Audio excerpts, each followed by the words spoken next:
Want to watch your favorite anime on Crunchyroll using your Amazon Prime account? Today, I'll show you exactly how to link them step by step. Step 1. Ensure your Amazon Prime subscription is active. Log into your Amazon account and verify your membership status is current. Next, navigate to Prime Video. Head to the Channels section and scroll until you find Crunchyroll. Select it to proceed. Step 3. Click Start Free Trial or Subscribe. Your Crunchyroll billing will now be conveniently handled through your Amazon account. Step 4. Launch the Crunchyroll app on your desktop or mobile.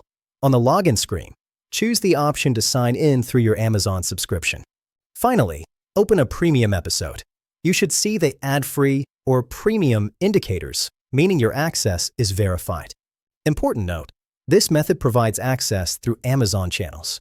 It does not link to a pre-existing, separate Crunchyroll account. If you have issues, try signing out and back in.